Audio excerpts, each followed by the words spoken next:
Lord Jesus, thank you for this wonderful day to be with you and learning more of you, who is our great God and Savior. Thank you. In your name say, Amen. Now, brothers and sisters, last time we have studied about redemption. Now, after redemption, what's next? After we have been saved, after we have been redeemed by the Lord, of course, the second step is, of course, reconciliation and restoration. Man in the image of God. Because, of course, when Adam fell into sin, he listened to the voice of Eve rather than the voice of God. So everything now changed. It becomes now after his likeness, or in his own likeness, after his image. It's no longer in the image of God, or should I say in the image of God after his likeness. You see the reverse condition, okay? So, of course, we can immediately notice that in in Genesis chapter 1, verse 26, it says, "And let us make man in our image, after our likeness." So that's the flow or sequence, or image after our likeness. And verse 27, so God created man in his own image.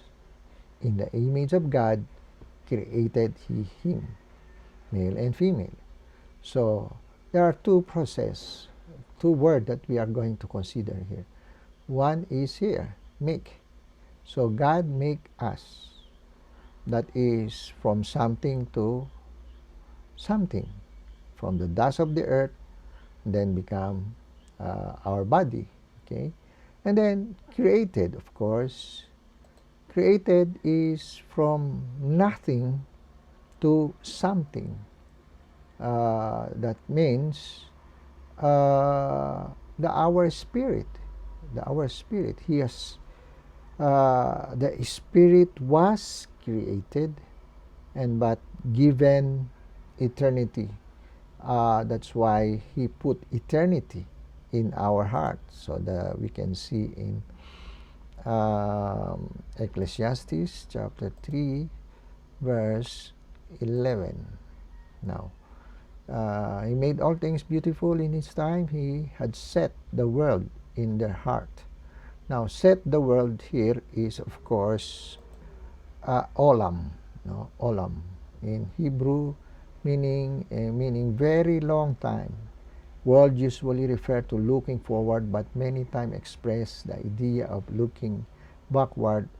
It may cover a given person's lifetime.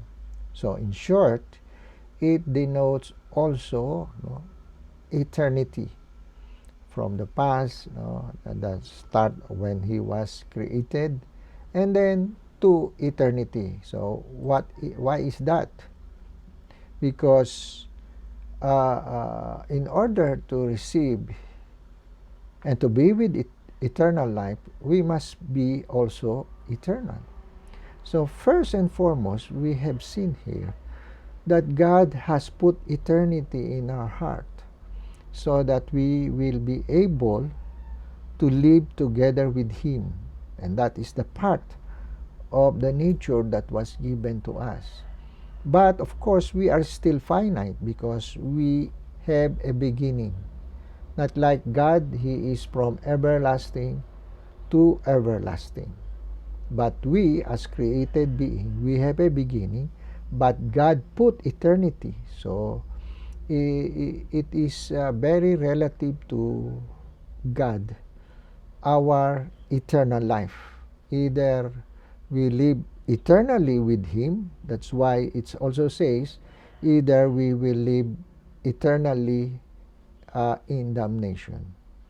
Because the will of God is for us to be with him. That's plain and simple. But we are made to choose. We are made because part of his image, God has a will, and therefore we have a will as well. That's why the Lord Jesus said, not my will, but thy will be done. So in order to be with God is we must surrender our will, not our own will. That's what happened to Adam when he hearkened to the voice of Eve. He did not obey God because he did it with his own will. Because the will of God is for him to listen to the voice of God, that is to be with him in eternity, should I say. So therefore, the image here, we'll go back we'll go now to Ephesians, chapter 4, verse 21. It says, okay, 24, and that ye put on new man, which after God created in righteousness and true holiness. True, that is going back to 21, the main context of this, as the truth is in Jesus. And therefore, that image that God has created us is in righteousness, the right relation with God, perfect obedience and total commitment and surrender to Him. And true, meaning a living in the truth that will reflect the true holiness. We are sanctified in Him. That's why, again, we'll go to Colossians. Okay, Colossians chapter 3, verse 10. Okay, verse 10. It says, I have put on the new man, which is renewed in the knowledge after the image of him that created him. So therefore, we are created in the knowledge of the Lord Jesus Christ. We are not ignorant about Jesus. We are created in the knowledge, after the image of God. We know what is holiness. We know what is true. We know what is right relation with God. And so on and so forth, because we are created in His likeness. We are a spirit being. So of course, the body is not designed to be corrupted, or to live in mortality or corrupt, but we are designed to live with God. So, and if Adam choose that a point of time, his body will be changed into his spiritual body. That's why in natural body and there is a spiritual body. Okay? So because in verse 40 we're going up again, it is sown in natural body, it is raised into a spiritual body. What does it mean? God designed us, this body that we have is not just to be natural, but to be a spiritual body, because God is spirit. So the right relation, we are to be spirit filled or spiritually related with Him. So there's so many things that we are going to tackle on this matter, but for the meantime, the main thrust of the message today is God is reconciling us into His image after His likeness. That's the main point now. After redemption, we will be redeemed, of course, saved from corruption. Then we will be from darkness, we will be transferred into His marvelous light, and then we will live in the Spirit. That's why we need to be born again, and in this way, through holiness and righteousness, and living in the truth is the main message of the gospel of the or the good news to us, that God has not ceased from doing His work for us to believe into Him. He's always extending His hand for us.